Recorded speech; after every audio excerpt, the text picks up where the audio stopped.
For decades, it's been a taboo subject, and in some communities, it still is. If you're a black man in Britain, you're 17 times more likely to be diagnosed with a serious mental health condition than if you're white. It's a startling statistic, and it led blogger and DJ Keith Dubay to make a film for the BBC to investigate why. I was diagnosed with depression a few years ago. It was the hollow feeling of worthlessness a lot of the time.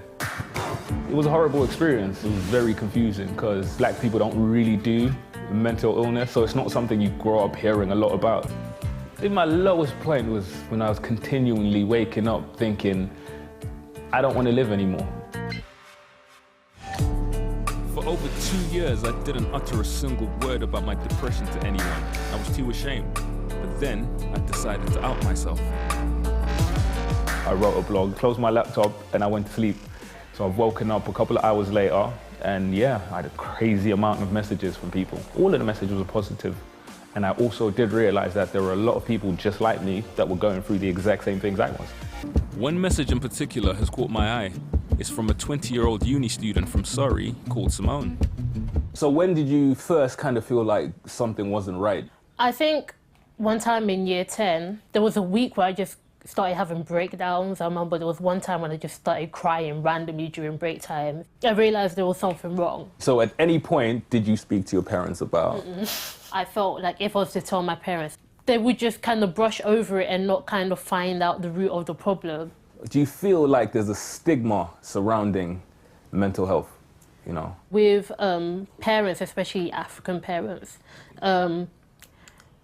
they don't have enough knowledge about it, especially the ones that were born and raised in Africa, like my parents were born and raised in Congo. I think I'm ready to see a doctor and finally get all checked out. To find out just how it feels to be sectioned, I'm meeting Kemeta.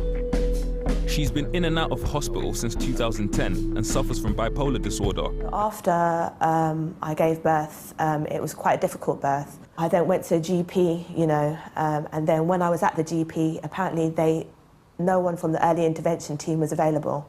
So they called the police. So 5 policemen came into the GP and held me down, physically held me down to the floor, because no woman in their right mind is going to give up their 6-month-old. Wow, so how did that make you feel at the time? Words cannot describe the pain. So what can we do about this? We can start talking about it more, I'm not going to solve the problems with the system overnight, but if we do talk about these things, that's the beginning. Well, let's talk about this now with Malcolm Phillips, who manages a unit in West London that specialises in treating black people with mental health issues. Thank you very much for coming in to see us. You've spoken to Keith as part of that film, and something he said there really stood out. He said, black people don't really do mental illness. What do you make of that? In all communities, there's a stigma about talking about mental illness. And I think that's partly what Keith is alluding to, as well as he may be alluding to the fact that the community are very reticent to engage with mental health services at all, which is one of the major issues that we're dealing with. And in that film, we also saw the shocking account of Kemeta being sectioned. And we know that figures tell us that black men are 6 times more likely to be sectioned. You have 25 years in the profession. Do you feel they're being treated fairly? That's very difficult. Or differently? They're certainly being treated differently. There's no controversy about that. We're aware that the much higher rates of sectioning, much higher rates of restraint. Why do you think that is? As I said, there's a great deal of stigma, but also within the communities there's a great deal of fear of mental health services. These figures are not unknown to the community, and so people hide away from services. People don't want to engage. People are also concerned that they may not be understood. Communities, African and Caribbean communities' understanding of mental illness may be very different from a European understanding. And so when they do get into touch with services, it's often under compulsion and they're often much more unwell. we heard Keith again, you know, in that report saying, you know, we've got to start talking about it more, and that includes the family. You've just said how difficult that is, but we know that 65% of black people with mental health issues feel treated unfairly by their family. Do you think that is the key to changing and helping move things forward?